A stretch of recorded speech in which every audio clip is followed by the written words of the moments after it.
अपना ले, जिससे भूमि का जलस्तर बढ़े और नलकूपों से भरपूर पानी आए। किसान संगठन बनाकर शासन प्रशासन की सहायता से नदी नालों में स्टॉप डैम और ढाल के विपरीत चेक डैम का निर्माण करवा सकते हैं। ब्रेक के बाद अब सभी दर्शकों का स्वागत है। चलिए अब रुख करते हैं अगली कड़ी की ओर।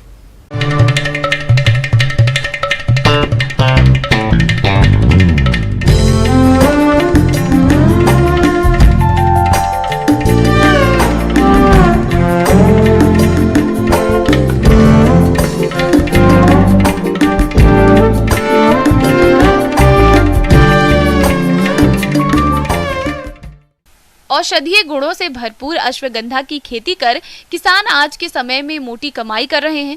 लागत से कई गुना अधिक कमाई होने के चलते इसे कैश क्रॉप भी कहा जाता है। भारत में और खासकर सूखे प्रदेशों में अश्वगंधा की खेती आसानी से की जा रही है।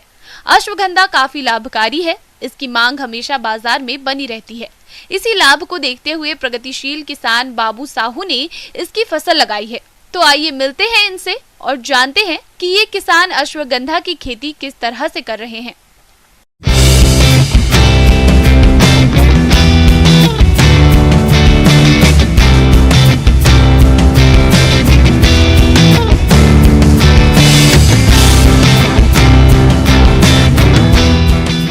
किसान भाई अब रेगुलर खेती करा, ये चना मसूर की खेती से परेशान होकर मैंने नई खेती औषधीय खेती अपनाई है। अब की मैंने 6 एकड़ खेत में अश्वगंधा की फसल लगाई। औषधीय गुणों से भरपूर अश्वगंधा की खेती कर किसान आज के समय में मोटी कमाई कर रहे हैं। लागत से कई गुना अधिक कमाई होने के चलते ही इसे कैश क्रॉप भी कहा जाता है। पूरे भारत में खासकर सूखे प्रदेशों में अश्वगंधा की खेती कर सकते हैं। मुख्य रूप से इसकी खेती राजस्थान के नागौर जिले में होती है। नागौरी अश्वगंधा के बाजार में एक अलग पहचान है। अश्वगंधा महिलाओं के लिए काफी लाभकारी होता है। साथ ही इससे कई औषधि और दवाइयां बनाई जाती हैं। यही कारण है कि इसकी मांग हमेशा बाजार में बनी रहती है। अश्वगंधा के बीज, पत्ते, छाल, डंठल और जड़ों की बिक्री होती है और अच्छी कीमत भी मिलती है। जो बीज की जानकारी मिल गई कृषि विभाग के लिए, आप विधि से जाओ, चौपाल पे बीज मिल सकते हैं। चौपाल पे से बीज लाए। ई के बाद मैंने तो भैया मेरे हिसाब से पहले बखन्नी गहरी जुताई करके रोडर बीडर से सोसर करवा के बीज उपचार करके 2 बोरी DAP में मिला के वो प्रति एकड़ 10 किलो के हिसाब से बीज बो दिया। और तुरंत बाद पानी के बाद 8-8 दिन से पानी दे वो शुरू करो। लगभग 20-25 दिन में वो दिखा है बीज जो। फिर पानी कम कर दो, करीब फिर 20-25 दिन के हिसाब से पानी। जहाँ पानी ज़्यादा भरागा वहाँ पेड़ छोटे हैं, फसल कमज़ोर है। और खुले पानी से बढ़िया अगर स्प्रिंकलर से पानी दो जाए तो बहुत बढ़िया। शुरू से खुले पानी से वो इतने होते हैं बीज समटवे से चांदे आंदे भी हो गई। ज़्यादातर तो ढड़कोली जगह होने चाहिए। भरेल खेत में इसकी खेती ठीक नहीं है। अब मेन समस्या खरपतवार। इनमें पानी की वजह से खरपतवार कछु ज़्यादा ही होते हैं। इन खरपतवार निकलवाना ज़रूरी है।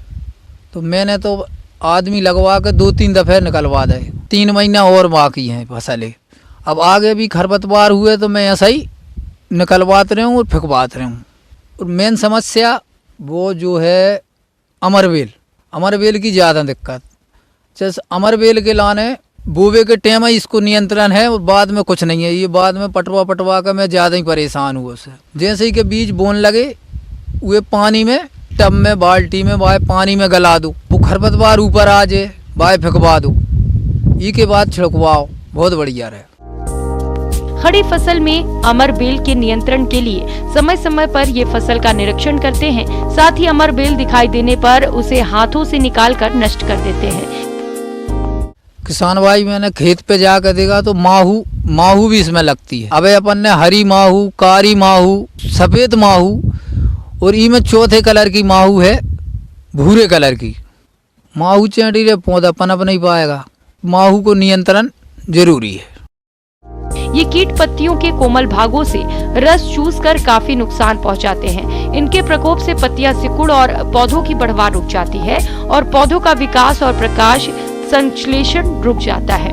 रस चूसक कीटों से बचाव के लिए ये जैविक नियंत्रण के लिए 15 से 20 पीले और नीले चिपचिपे ट्रैप प्रति हेक्टेयर के हिसाब से इस्तेमाल करते हैं। साथ ही नीम तेल 5 मिलीलीटर प्रति लीटर पानी के हिसाब से घोलकर फसल पर 10 से 15 दिन के अंतराल पर छिड़काव करते हैं।